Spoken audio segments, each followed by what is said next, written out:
رسول کریم صلی اللہ علیہ وسلم ایک انسان کی حیثیت میں حضرت مرزا بشیر الدین محمود احمد خلیفۃ المسیح ثانی رضی اللہ تعالیٰ عنہ۔ کامل نبی کا کامل انسان ہونا ضروری ہے۔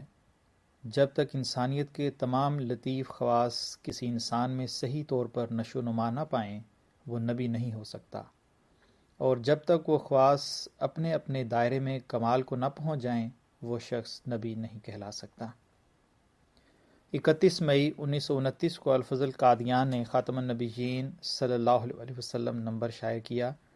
اس خصوصی اشاعت کے لیے حضرت خلیفۃ المسیح ثانی مصلح موعود رضی اللہ تعالیٰ عنہ نے اپنے قلم مبارک سے درج ذیل مضمون تحریر فرمایا اور بحیثیت انسان اسوہ رسول صلی اللہ علیہ وسلم کو اجاگر کیا۔ حضور رضی اللہ تعالیٰ عنہ نے اس مضمون میں وضاحت فرمائی کہ کامل نبی کا کامل انسان ہونا ضروری ہے۔ جب تک انسانیت کے تمام لطیف خواص کسی انسان میں صحیح طور پر نشو و نما نہ پائیں وہ نبی نہیں ہو سکتا۔ رسول کریم صلی اللہ علیہ وسلم کی زندگی کا مطالعہ کرنے سے یہ بات عیاں ہوتی ہے کہ جس طرح آپ صلی اللہ علیہ وسلم کامل نبی تھے، اسی طرح آپ صلی اللہ علیہ وسلم ایک کامل انسان بھی تھے۔ قارئین کی خدمت میں سیرت النبی صلی اللہ علیہ وسلم کے حوالے سے اس خصوصی اشاعت میں اس مضمون کا متن بطور تبرک پیش ہے۔ ادارہ نبوت کمالات انسانی میں سے ایک کمال ہے۔ بظاہر یہ ایک عجیب بات معلوم ہو دیتی ہے کہ وہ شخص جسے انبیاء کے سردار کے طور پر پیش کیا جاتا ہے اسے ایک انسان کی حیثیت میں بھی پیش کرنے کی ضرورت محسوس ہو، لیکن حق یہ ہے کہ باوجود نبوت کے دعوے کے کوئی شخص اس بات سے بالا نہیں ہو سکتا کہ اس کی انسانیت پر بحث کی جائے، کیونکہ نبوت کمالات انسانی میں سے ایک کمال ہے اور انسانیت ہی کے کمالات کے ظہور کے لیے اس کا وجود پیدا کیا گیا ہے۔ میرے نزدیک یوں سمجھنا چاہیے کہ نبوت ایک بارش ہے جو فطرت انسانی کی مخفی طاقتوں کو ابھار کر باہر نکال دیتی ہے، اور اس میں کیا شک ہے کہ جس زمین پر وہ بارش خدا تعالیٰ کی انتخاب کے ماتحت نازل ہوگی وہ زمین اس بارش کے اثر کو قبول کرنے کی سب سے زیادہ قابلیت رکھتی ہوگی اور انسانی کمالات کو سب سے زیادہ ظاہر کرے گی۔ کامل نبی کامل انسان ہوتا ہے۔ اوپر کی بات کو پوری طرح واضح کرنے کے لیے میں بتا دینا چاہتا ہوں کہ اسلام کے نزدیک انسانی فطرت گندی نہیں ہے جس کی اصلاح نبوت کرتی ہے، بلکہ اسلام کے نزدیک فطرت انسانی ان تمام قابلیتوں کو بیج کے طور پر اپنے اندر رکھتی ہے جن کا حصول انسان کے لیے ممکن ہے۔ ہاں، وہ اسی طرح بیرونی مدد کی محتاج ہے جس طرح آنکھ نور کی اور زمین بارش کی۔ پس نبوت کا یہ کام نہیں کہ وہ فطرت انسانی کے بعض خواص کو کاٹے، بلکہ اس کا یہ کام ہے کہ وہ تمام خواص انسانی کو صحیح طور پر ابھارے۔ پس کامل نبی کا کامل انسان ہونا ضروری ہے۔ جب تک انسانیت کے تمام لطیف خواص کسی انسان میں صحیح طور پر نشو و نما نہ پائیں وہ نبی نہیں ہو سکتا، اور جب تک وہ خواص اپنے اپنے دائرہ میں کمال کو نہ پہنچ جائیں وہ شخص نبی نہیں کہلا سکتا۔ خاص دائرے میں خاص قابلیت۔ یہ بات تجربے سے ثابت ہے کہ بعض لوگ کسی خاص بات میں غیر معمولی قابلیت رکھتے ہیں اور دنیا ان کی لیاقت کو دیکھ کر حیران ہو جاتی ہے، لیکن آخرکار وہ پاگل اور مجنون ہو کر مرتے ہیں، جس سے معلوم ہوتا ہے کہ کسی خاص دائرے میں قابلیت کا ظہور انسانی کمال پر دلالت نہیں کرتا، بلکہ صرف بعض خواص انسانی کے ایک محدود دائرے میں حد سے زیادہ ترقی کر جانے پر دلالت کرتا ہے۔ یہ امر بالکل ممکن ہے کہ ایک شخص جس کے اندر عشق کا مادہ ایسا غالب آ گیا ہو کہ دوسرے تمام جذبات پر وہ غالب ہو گیا ہو، بجائے کسی انسان پر عاشق ہونے کے خدا تعالیٰ ہی کی محبت کی طرف متوجہ ہو جائے اور دنیا و ما فیہا کو بھلا دے، مگر ایسا شخص کبھی بھی ان کمالات روحانیہ کو حاصل نہ کر سکے گا جو دوسرے لوگ حاصل کر سکتے ہیں، کیونکہ اس کا جذبہ محبت بگڑی ہوئی نفسی حالت کا نتیجہ ہے، تندرست اور صحیح نشو و نما کا نتیجہ نہیں ہے۔ اس شخص کی حالت بالکل اس بیج کی سی ہوگی جو نہایت طاقتور زمین میں بویا جاتا ہے اور اس قدر جلد نشو و نما پا کر بڑا ہو جاتا ہے کہ اس کی بالیں دانوں سے محروم رہ جاتی ہیں۔ وہ بھوسا تو بہت کچھ دے دیتا ہے مگر دانہ اس سے بہت کم نکلتا ہے۔ اس کے مقابلے میں جو شخص تمام انسانی کمالات کو ظاہر کرنے والا ہوگا اس کی نشو و نما تمام خواص سے فطرت پر مشتمل ہوگی اور ان کے اندر ایک خاص تناسب ہوگا، ہر ایک خاصہ فطرت اس نسبت سے ترقی کرے گا جس نسبت سے کہ اسے ترقی کرنی چاہیے۔ مثلا سزا دینے کی طاقت بھی اس کی نشوونما پائے گی، اور رحم کی بھی، اور عفو کی بھی، اور برداشت کی بھی، اور موازنے کی بھی، کہ یہ پانچوں جذبات جرائم کے متعلق فیصلہ کرتے وقت ضروری ہوتے ہیں۔ ان میں سے ایک جذبہ بھی اپنی حد مناسب سے کم ہو جائے تو انسانیت ناقص ہو جائے گی اور کمالات انسانیہ کا ظہور ناممکن رہ جائے گا۔ چونکہ یہ ایک علمی مسئلہ ہے اور علم النفس کے باریک مطالعے کے بغیر اس کا سمجھ میں آنا بغیر تفصیل کے مشکل ہے، اور چند کالم جن میں میں نے اس مضمون کو ختم کرنا ہے اس کے لیے کافی نہیں، اس لیے میں ایک دو مثالوں کے ذریعے سے اس امر پر روشنی ڈال کر اصل مضمون کی طرف آتا ہوں۔ وفاداری کا جذبہ۔ مثال کے طور پر میں وفاداری کے جذبے کو لیتا ہوں۔ ہر شخص اسے پسند کرتا ہے، لیکن یہی جذبہ اگر بد صحبت کے متعلق استعمال ہو تو کیسا سخت مضر ہو سکتا ہے اور ہوتا ہے۔ دو شخص ایک جرم میں شریک ہوتے ہیں، ایک کی ضمیر ایک وقت میں اسے ملامت کرنے لگتی ہے، لیکن اس کی وفاداری کی روح جو موازنہ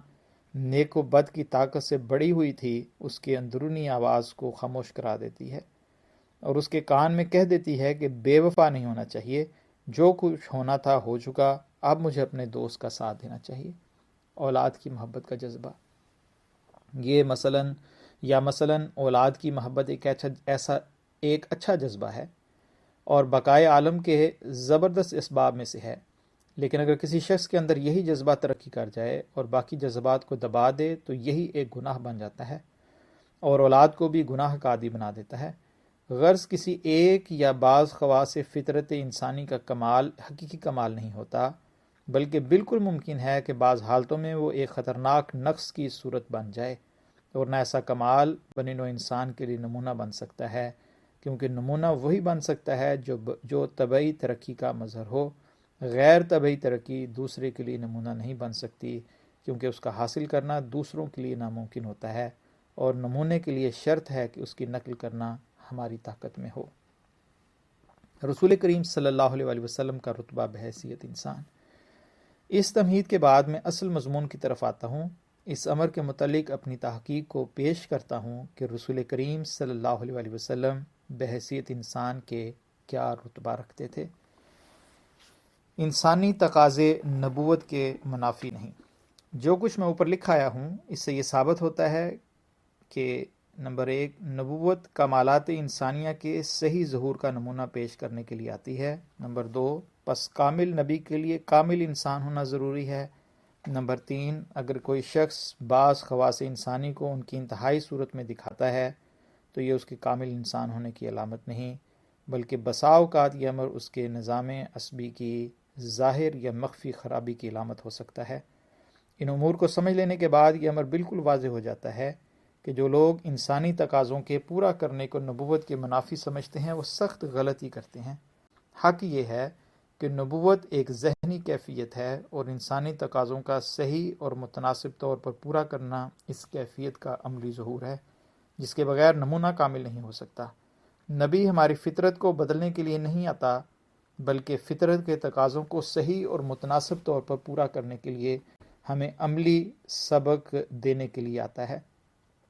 پس فطرت کے تقاضوں کا کلی ترک اگر بعض دوسرے شخصوں کے لیے جائز بھی ہو سکتا ہے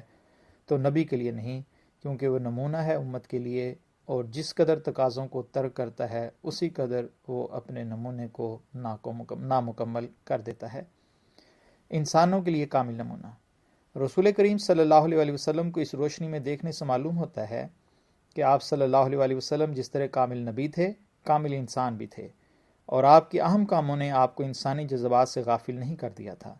بلکہ ان کے ساتھ ہی ساتھ آپ انسانی تقاضوں کو بھی ایسے رنگ میں پورا کر رہے تھے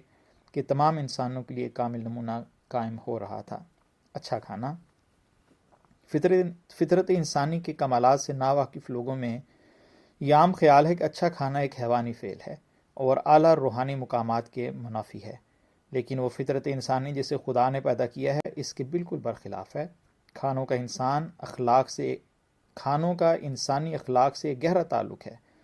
اور مختلف کھانے اپنے نباتی احساسات کو انسانی جسم میں جا کر اخلاقی میلانوں میں تبدیل کر دیتے ہیں۔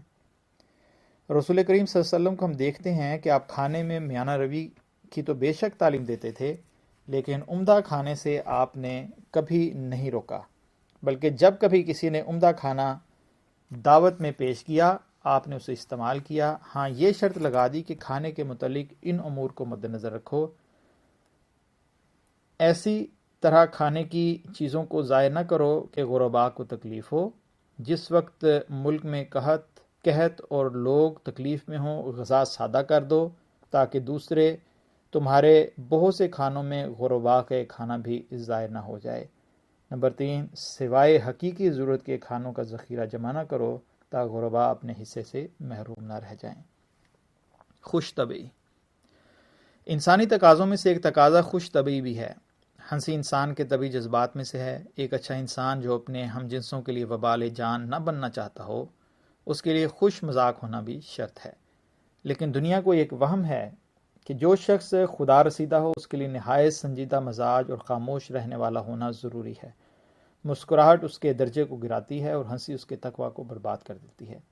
لیکن انسانیت پر غور کرنے والا انسان جانتا ہے کہ ہنسی اور خوش طبعی کو انسانی تمدن سے خارج کر کے وہ ایک ایسا ڈھانچہ رہ جاتا ہے جو تمام خوش نمائیوں سے مورا ہو۔ رسول کریم صلی اللہ علیہ وسلم باوجود اپنی تمام سنجیدگیوں کے اور عارضی خوشیوں سے بالا ہونے کے اور باوجود اپنے اس عظیم الشان دعوے کے جو ان کے درجے کو معمولی انسان سے غیر محدود طور پر اونچا کر دیتا تھا، اس طبعی جذبے کو دبانے کی کبھی کوشش نہ کرتے تھے۔ آپ کے درجے کی بلندی اور رفت میں سے پھوٹ پھوٹ کر خوش طبعی کا انسانی جذبہ ایسے خوشنما طور پر نکل رہا تھا کہ دیکھنے والے کو حیرت ہوتی تھی۔ وہ جو ایک تند اور سخت مزاج حاکم کو دیکھنے کی امید رکھتا تھا، ایک خوش مذاق اور مسکراتے ہوئے چہرے کو دیکھ کر حیران رہ جاتا تھا۔ مجلس اصحاب میں بیٹھے جہاں اعلیٰ تعلیمات کا درس دیا جاتا تھا، لوگوں کی کفت کو دور کرنے اور ملال کو کم کرنے کے لیے لطائف بھی بیان ہوتے چلے جاتے تھے۔ کبھی اپنے اصحاب سے پاکیزہ ہنسی بھی ہوتی جاتی تھی۔ بچے آ جاتے تو ان کو بہلانے کے لیے کوئی چڑے کا قصہ بھی بیان ہو جاتا تھا۔ کبھی بچے کو خوش کرنے کے لیے اس کے منہ پر پانی کا باریک چھینٹا دیا جاتا تھا تو اہل خانہ کی دلجوئی کے لیے عرب کی مروجہ کہانیوں میں سے کوئی کہانی بھی سنا دی جاتی تھی۔ مگر ہاں، ان سب امور کے ساتھ ساتھ یہ تعلیم بھی دی جاتی تھی کہ نمبر 1، ہنسی اس رنگ میں نہ کرو کہ دوسرے کی تحقیر یا دل شکنی ہو۔ نمبر 2، ہنسی کو پیشہ یا عادت نہ بناؤ اور اس غرض سے ہنسی نہ کرو کہ لوگ ہنسیں، بلکہ جس وقت طبیعت خود بخود اپنے آپ کو پرکیف رنگ میں ظاہر کرنا چاہے اسے ایسا کرنے دو۔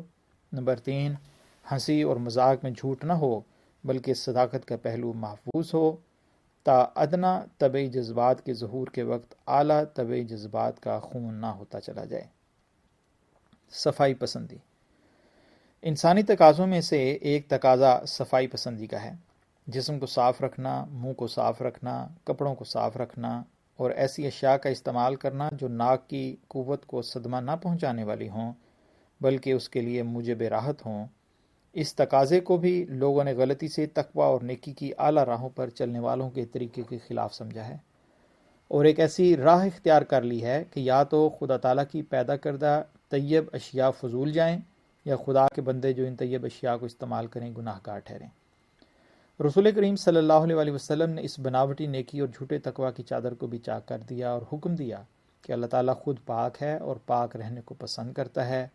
آپ جہاں رہتے اکثر غسل فرماتے، کئی امور کے ساتھ غسل کو آپ نے واجب قرار دے دیا۔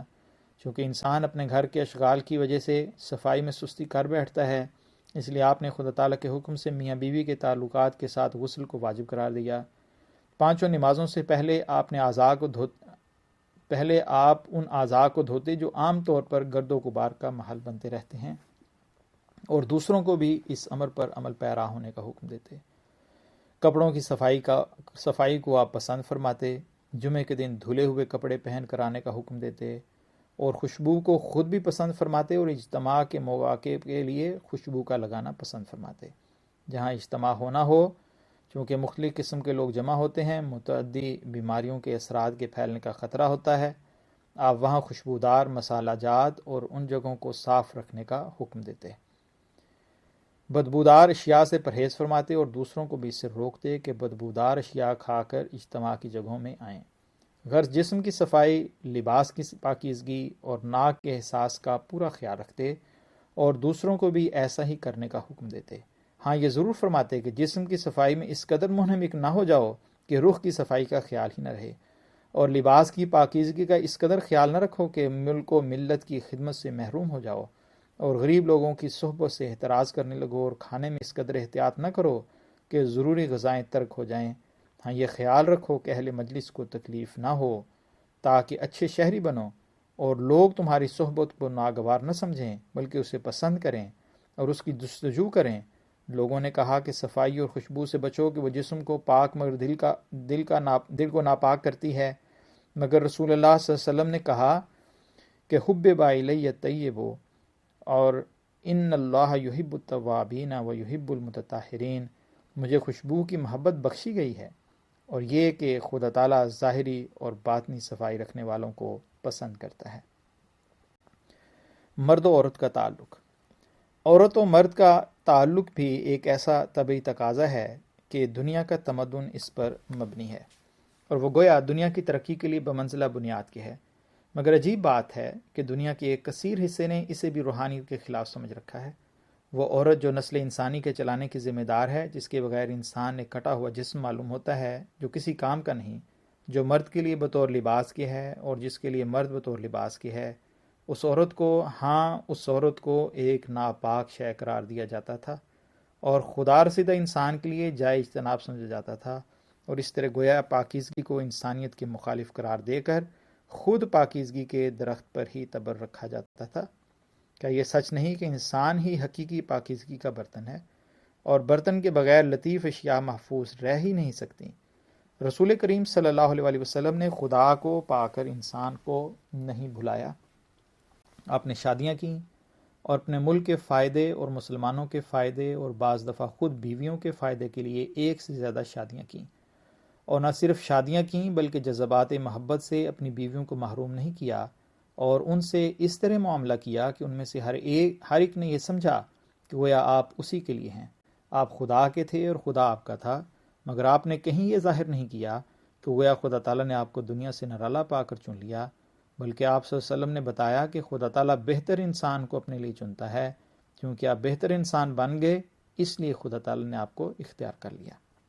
بیوی کی محبت خدا کی رحمت ہے۔ دنیا نے کہا کہ تم اپنے رشتہ داروں اور عزیزوں کو چھوڑ دو، اہلی تعلقات کی بنیاد کو اکھاڑ کر پھینک دو، تب تم خدا سے ملو گے، مگر محمد رسول اللہ صلی اللہ علیہ وسلم نے کہا نہیں، بلکہ تم اپنے اہل ہی کے ذریعے سے خدا سے مل سکتے ہو۔ دنیا کا ہر ایک ذرہ خدا کی پیدائش ہے، اور ہر ایک ذرہ تم کو خدا تعالیٰ تک پہنچاتا ہے، اور جس چیز کو اس نے جس قدر خوبصورت بنایا ہے اسی قدر واضح طور پر وہ خدا تعالیٰ کے رستے کے لیے دلیل ہے، اور خدا تعالیٰ کی اعلیٰ مخلوقات میں سے عورتیں بھی ہیں۔ اسی وجہ سے حبب الی من دنیاکم النساء، مجھے دنیوی چیزوں میں سے بیویوں کی محبت خدا تعالیٰ کی طرف سے بطور تحفے کے ملی ہے، اور خیرکم لاہلیکم، تم میں سے بہتر لوگ وہی ہو سکتے ہیں جو اپنی بیویوں اور بچوں سے زیادہ نیک سلوک کریں اور ان کے احساسات کا خیال رکھیں۔ کیا ہی عجیب فرق ہے۔ دنیا نے کہا کہ خدا نے عورت کو ایک خوبصورت سانپ بنا کر پیدا کیا ہے، اور انسان کو ہوشیار کیا ہے کہ اس کی خوبصورتی کی طرف نہ دیکھے بلکہ اس کے زہر سے بچے۔ محمد رسول اللہ صلی اللہ علیہ وسلم فرماتے ہیں کہ اللہ تعالیٰ نے مجھے حکم دیا ہے کہ میں اپنی بیویوں سے محبت کروں، اور جو رحمتیں اس نے مجھ پر کی ہیں ان میں سے ایک رحمت یہ ہے کہ میرے دل میں اپنی بیویوں کی محبت پیدا کر دی گئی ہے۔ لوگوں نے کہا کہ عورتوں سے دور بھاگو اور ان کے فریبوں سے بچو، مگر محمد رسول اللہ صلی اللہ علیہ وسلم نے فرمایا کہ عورتوں سے محبت کرو اور ان سے محبت کر کے خدا تعالیٰ تک پہنچو، کیونکہ جس طرح خدا تعالیٰ نے ماں کے قدموں کے نیچے جنت بنائی ہے، اسی طرح بیوی کی دعا کو بھی اپنے قرب کا ذریعہ بنایا ہے، بس اس کے دل کو خوش کرو، خدا تعالیٰ تم سے خوش ہوگا۔ بیوی کے احساسات کا خیال رکھو۔ آپ عملاً اس حکم پر عمل کرتے، اپنی بیویوں کے سب احساسات کا خیال رکھتے، گھر کے کام کاج میں ان کا ہاتھ بٹاتے، ان سے پیار کرتے، ان کی دل دہی کے لیے باریک در باریک راہیں تلاش کرتے۔ ایک بیوی نے ایک گلاس سے پانی پیا تو اسی جگہ پر منہ رکھ کر خود پانی پی لیا۔ ایک بیوی کو جو یہود میں سے تھی دوسری نے غصے میں یہودن کہہ دیا تو آپ صلی اللہ علیہ وسلم نے فرمایا کیوں نہیں کہتی کہ میں یہودن نہیں بلکہ خدا تعالیٰ کے نبیوں کی اولاد ہوں۔ اگر کوئی بیمار ہوتی تو آپ اس کی بیماری کو اپنی بیماری سمجھتے اور اس سے بھی زیادہ اس کے درد کو محسوس کرتے، ان کے جذبات کا خیال رکھتے اور انہیں اپنے عزیزوں سے جدا نہ کرتے بلکہ تعلق بڑھانے میں مدد کرتے۔ اپنی ایک بیوی ام حبیبہ رضی اللہ تعالیٰ عنہ کے گھر میں آپ داخل ہوئے۔ وہ اپنے بھائی معاویہ کو جو بعد میں بادشاہ اسلام ہوئے پیار کر رہی تھیں۔ آپ نے اس امر کو ناپسند نہیں فرمایا بلکہ محبت کی نگاہوں سے دیکھا اور بہن بھائی کی محبت کو طبعی تقاضوں کا ایک خوبصورت جلوہ تصور فرماتے ہوئے پاس بیٹھ کے اور پوچھا ام حبیبہ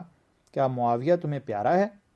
ام حبیبہ نے جواب دیا ہاں۔ فرمایا اگر یہ تمہارا پیارا ہے تو مجھے بھی پیارا ہے۔ بیوی کا دل اس جواب کو سن کر کس قدر خوشی سے اچھلا ہوگا کہ میرے رشتہ داروں کو یہ غیرت کی نگاہ سے نہیں بلکہ میری نگاہ سے دیکھتے ہیں اور مجھ سے اس قدر محبت رکھتے ہیں کہ جو مجھے جس قدر پیارا ہو اسی قدر ان کو بھی پیارا ہوتا ہے۔ گویا وہی نظارہ ہے کہ من تو شدم تو من شدی، من تن شدم تو جان شدی۔ مگر باوجود انسانیت کے اس کامل اور اتم نظارے کے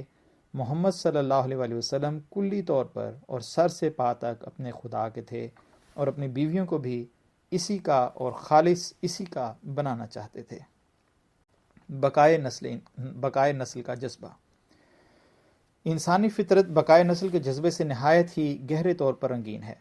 جو ہی ایک عورت کامل جوان ہوتی ہے اولاد کی خواہش خواہ الفاظ میں پیدا نہ ہو مگر تاثیرات کے ذریعے سے ظاہر ہونے لگتی ہے۔ صحیح القوا مرد خواہ کسی قدر ہی آزاد کیوں نہ ہو اپنی علیحدگی کی گھڑیوں میں اس کی طرف ایک زبردست رغبت پاتا ہے، مگر باوجود اس کے بعض لوگ خیال کرتے ہیں کہ خدا رسیدوں کو اولاد سے کیا تعلق۔ وہ نہیں سمجھتے کہ اگر اولاد سے ان کو تعلق نہیں تو اولاد کی تربیت جو نسل انسانی کا ایک اہم ترین فرض ہے، اس میں دنیا کا رہنما کون ہے؟ رسول کریم صلی اللہ علیہ وسلم کی اولاد ہوئی اور آپ نے اس اولاد پر فخر کیا اور اس کی محبت کو چھپایا نہیں، اسے خدا کی ایک رحمت قرار دیا۔ اولاد سے بے تعلقی کا اظہار نہیں کیا اور اس کی طرف توجہ کی اور اس کی تربیت کا خیال رکھا۔ اس سے بے اعتنائی نہیں ظاہر کی بلکہ اس سے محبت کرنے کو خدا تعالیٰ کے مقدس فرائض میں سے قرار دیا۔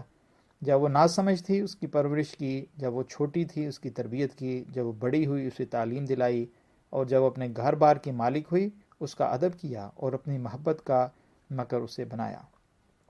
ایک دفعہ آپ کا ایک نواسہ بیمار ہوا، اس کے دیکھنے کے لیے آپ کی صاحبزادی نے آپ کو بلایا۔ اس کی حالت اس وقت سخت تکلیف کی تھی اور زندگی کی آخری گھڑیوں کو نہایت اضطراب اور دکھ کے ساتھ وہ طے کر رہا تھا۔ آپ نے اسے ہاتھوں میں لیا اور اس کے اضطراب کو دیکھا، آنکھیں فرت محبت اور وفور رحمت سے پر نم ہو گئیں۔ ایک شخص جو اس حقیقت سے ناواقف تھا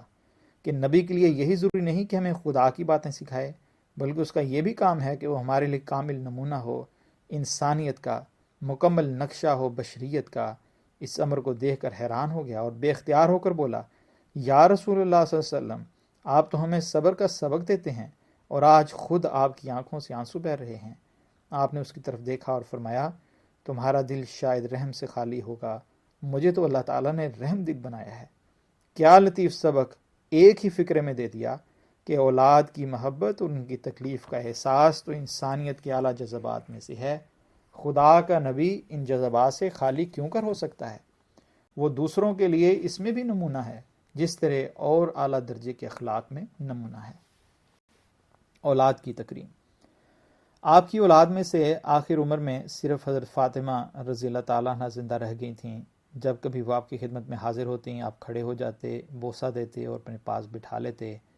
آپ کی اولاد کھیلتی ہوئی پاس آ جاتی تو گود میں اٹھا لیتے، پیار کرتے اور ان کی عمر کے مطابق نصیحت کرتے اور اخلاق کا کوئی عمدہ سبق دیتے۔ غرض آپ نے اس جذبہ انسانیت میں بھی ایک اعلیٰ نمونہ ہمارے لیے قائم کیا ہے۔ ہاں، اولاد کی محبت کے ساتھ ساتھ آپ یہ تعلیم بھی دیتے تھے اور اس پر عمل بھی کرتے تھے کہ اولاد کی محبت انسان کو اس کے ان فرائض سے غافل نہ کر دے جو خدا تعالیٰ کی طرف سے اس پر عائد ہیں،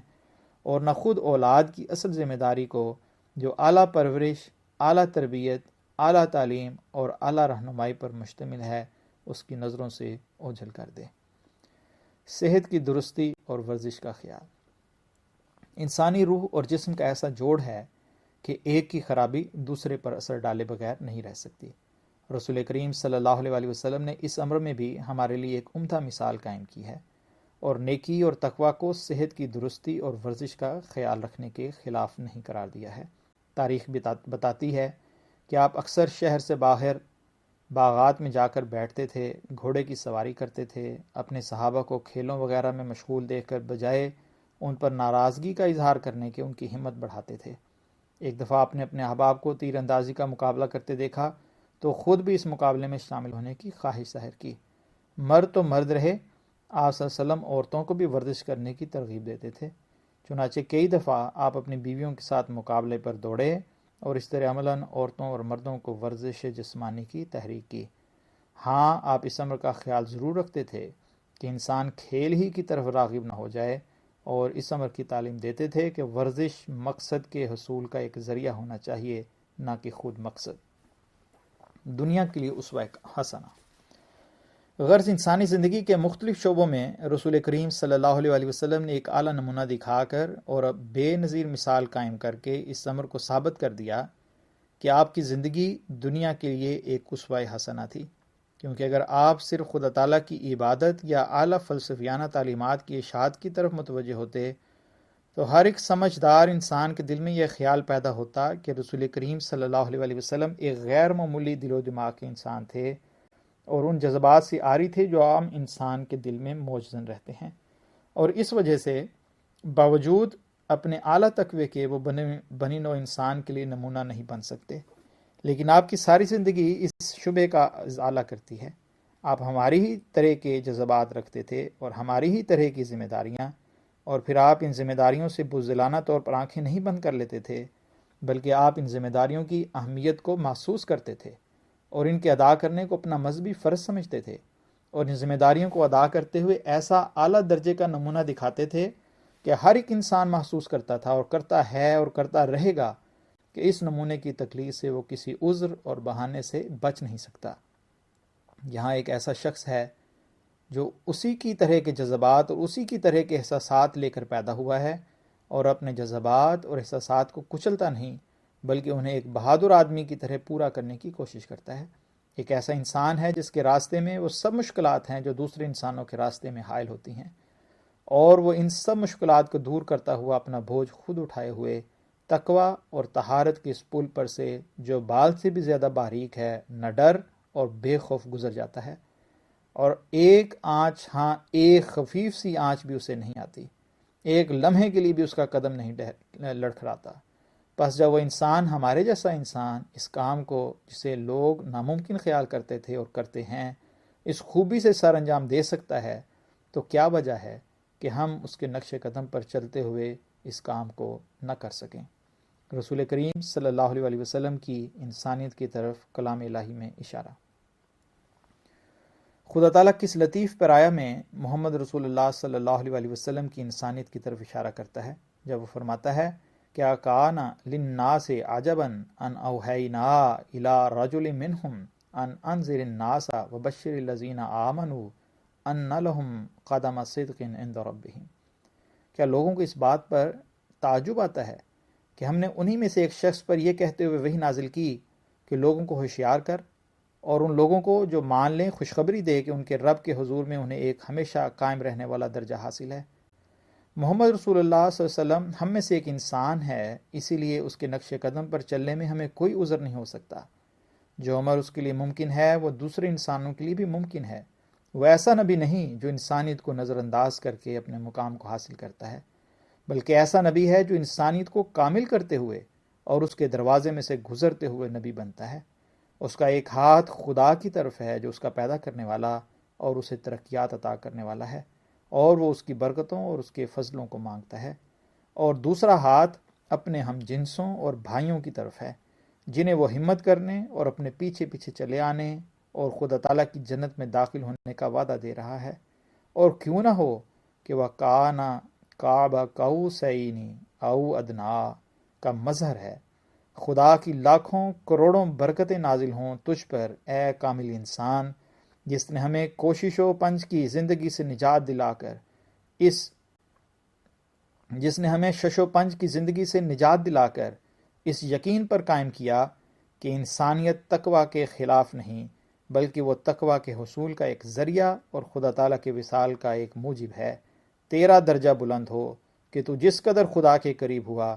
اسی قدر ہمارے نزدیک ہوا، یقیناً تو ہمارا ہے اور ہم تیرے ہیں۔ وآخر دعوانا ان الحمد للہ رب العالمین۔